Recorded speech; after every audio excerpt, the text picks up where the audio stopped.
Rowcall219 here. As you can see, we have a example here. There's a couple of different ways you can do this. You can either throw it on a table and, you know, do it that way, or you could do it hanging, or you can hang the deer the other way. Whichever one that you prefer, it is what it is. So I've removed the shank, the top, the bottom, and the sirloin.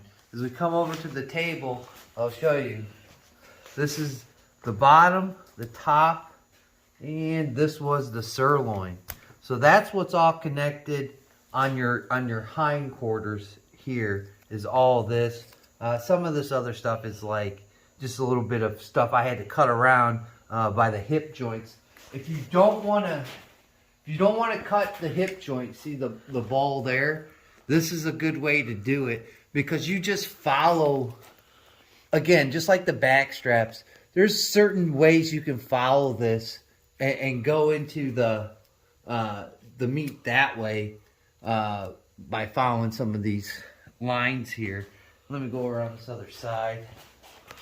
So here we have what I showed you. All right, so here, this piece here, this is your top. This is your top. This is your bottom right here, where this little piece is, and then your sirloin hangs out up here somewhere.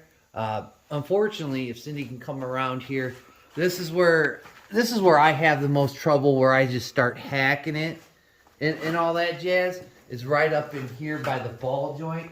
I watch a couple dudes on YouTube, like the Bearded Butchers, to try and find an easier way to get around that joint in this hip bone here, to try and just make it easier on myself to process this thing. But again, I'm not claiming to be some kind of, you know, professional here, but I just know. See, as you see how that separates, and then bow. You just separate it up through there. Let me get up here, Cindy, hold on. And then see how you can just follow that groove?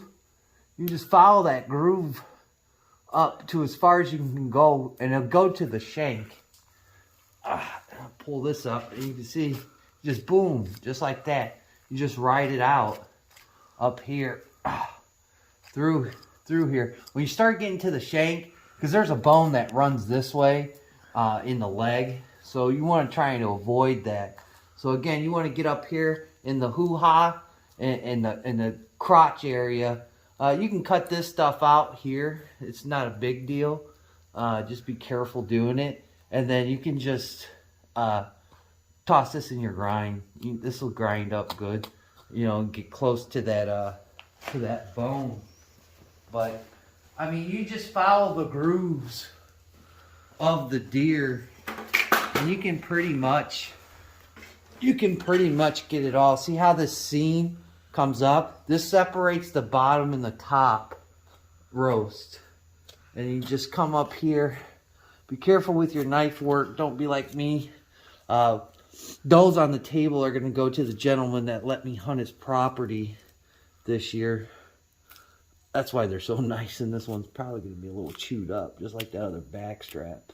But it's no problem, because I tagged out and I got a bunch of deer. But you can see how you just open that up, open that gap, and you get in there. And then and you can just even tear it away like that. And that's all you got to do to separate your roasts here. I mean, you can cut it. You can cut it at the ball and try and keep this whole thing, but you better, what kind of crock pot would you need? Like a huge corded crock pot to get that going at that point. Don't forget, before you start tearing into this stuff, what I like to do is trim off the fat. See, this all had fat. See, if you can come on this other side. Let me flip her around here. I like to cut all this fat off here, you know, get down in there. You're gonna have meat loss, guys and gals. You're gonna have it.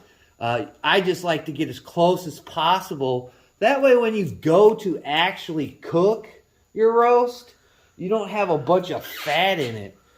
because deer fat's not really great. Some people use it. I had a guy tell me a story about using deer fat today. I'm not a huge fan of deer fat. I like to cut it with pork, beef, stuff like that. Almost like chicken fat. You don't really want to eat chicken fat. But see, this, I wish I could show you this one. But this just, here, let me show you. She says that bothers the light. Right here, see how that just unfolds there? So you're getting to the, here, I gotta turn on my light before I cut my finger off. But you can just get in there, and when you start getting to the shank part, that's when it gets a tad bit tedious, because there's a bunch of tendons. You want to cut all that out, man. You just do. It'll end up being chewy. You don't want it in your grind either. That'll make it unpleasant as well. So I like to go through here and knock that fat off as much as possible. I mean, you're gonna have meat loss, and you're gonna have fat in your grind. It's just that easy. But if you can get to this part and you see how it's just unfolding, it's just, you know, you just knock it down, flip her over this way, and the farther and farther you get, the more you can keep it intact, and then you can put it on the table, cut what you want off. If you're sharing deer with your friends or family, you can really make cuts in they call them primals. Because I used to work at a grocery store in the meat department, so I know I have a tad bit of knowledge. Not like some of these other dudes that have been doing it for like 60 years and stuff like that, but I have a little bit of knowledge of some of the innards and outwards of animals, especially beef and all that jazz. So that's, let me see if I can get that off of there. There, see how it's just peeling away there. But it's your preference what you want to do here, and how you want to cut it up. But you really want to get all them tendons out of there, all that fat, all that nonsense. Get that out of there, and then you'll be good to go here. If I can try and get this off and separate it. Again, you're gonna come down, and you want your knife to be sharp so you can get close to that bone. See how I got kind of close here? And then you can always come back again. Okay, folks? You can always come back again later on when you get stuff, and just take whatever it is, pieces of you know, meat that's left on there for your grind. I found out something interesting. Me and Cindy were sitting around trying to figure out what we were going to do with the last deer carcass, and I'm going to take it to the zoo, and I'm going to feed it to the lions. That's what we're going to do with the rest of these carcasses we have here. But see how you get close to that bone? Again, you can do what you want to do with the shanks and stuff. That's your preference. Me, I just cut them like this. Get as close to the bone as you want. A lot of people make that weird recipe with this stuff, asabuco as they call it. Me, I don't care for it. I've had it once in my entire life, and that was out of a beef shank, and it just doesn't appeal to me. But you just peel that down as much as you want to go. If you want to do this, some people just take the back straps, the loins, and they just, you know, they throw everything else out. There's a story I read today where poachers did that. They shot a pretty nice sized deer, cut the back straps out and the loins, and then took off. Me, that's horrible. It's a waste. I think we're going to be losing it here in a minute since I'm coming close to that bone. And again, this is the bottom. This is the bottom roast. So if you ever go to the grocery store and you see the beef bottom rounds and the top rounds and all that jazz, that's what we're doing here right now. And I'm trying to get as close as I can. Just mauling this thing. Oh, there it is. So let me lay it on the ribs real quick. So you'll have the sirloin and all that jazz up under there. There you go. Then kind of nick that top, but that's all right. And then boom, there it is, folks. So you got your bottom, your top, and this would be the sirloin, I believe. And if I'm wrong, correct me in the comments. I like the criticism. Constructive criticism is always good. The sirloin there. Little punch drunk there, but there it is, man. You go through here, cut what you want. You know what I'm saying? Do what you want to do with this stuff, like that. I throw that stuff, cut that fat off there. You know, you know, you're gonna have meat loss, folks. It's just that simple. Maybe trim that up some more, throw that in my grindage, throw that in my waste bucket. And then Cindy will come over here and she'll knock these out. And then for Cindy, what is cool about this is for Cindy, it'll be real easy. She can just, look, you just start pulling it apart and getting in there. I think that's the sirloin. I don't think that was. But she can get in here, separate, and then packaging would be the next step, right? Packaging would be the next step.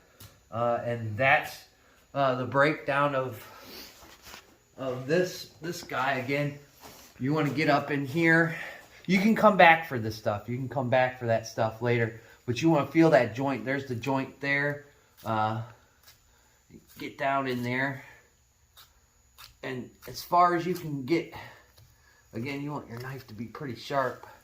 I'm leaving a piece here that I missed.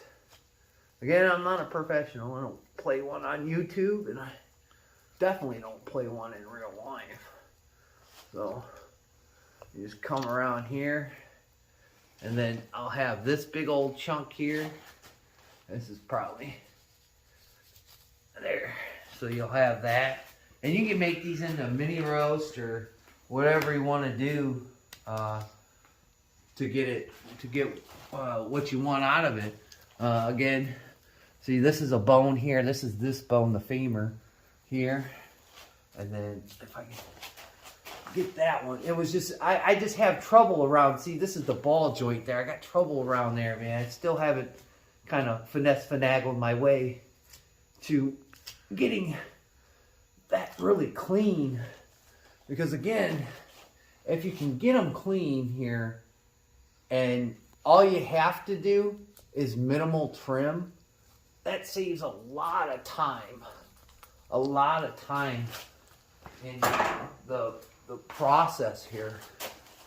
You want to get as much fat off of these things like this. This is, the Indians call it sinew, and they would use this stuff for bowstrings or something like that. This is what I learned so many years ago. And then just cut around that kneecap. Come up. I mean, it depends how far you want to go. Me, it doesn't really matter. We got how many roasts? 4 or 5 roasts already, so this isn't dire. But if I was doing this for the person that, you know, property I hunted, see, there's the joint there.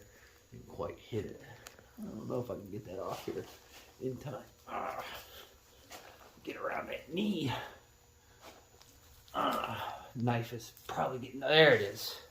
And then there's your top. See, you'll have to trim some of that off. That was down in here in the groin area. But that's your top roast. You'll go through here and you'll nick that silver skin off, and it'll look like that. You know, it just takes time, a little bit of patience, turn on some cool tunes, and then you'll process your own deer. And look, this is basically done. I dropped the carcass off the garage and roll it up and wait until we go to the zoo. This deer, I believe, was bigger. I will say it was probably almost bigger than my buck. But again, I mean, I still need a lot of stuff. Sometimes I weigh them, sometimes I don't. If I have time, I'll do it. But if I don't, got to get this done again. The weather's not great still right now. If you're still hunting, you're probably still struggling, or you're seeing little to no movement. But this has to get cut. We throw them in the totes, throw some ice packs on there, or whatever you have in there to keep that stuff cold. You don't want this to spoil. This right here is a lot of poundage of food here. This will last you quite some time. You can cut your back straps up in steaks. You can just cook your loins whole. Right here, these are the loins. Your loins would be here, and you see them here. Your loins, your back straps, then your roasts, and then your shoulder roast. You can cut these into steaks, make these roasts, or you can make these roasts into jerky, whatever you want to do with your deer. And that's how you process this. Again, I'd like to thank my new and especially my old subscribers, all the people on Patreon that support me, my channel members, everybody that does this stuff. Try it, give it a go, do one deer. If it's a little bit smaller, you're not going to get as much, but it's going to give you a little bit of practice if that's all that you're able to take out there in the wilderness. So, like always, guys, we'll catch you on the next one.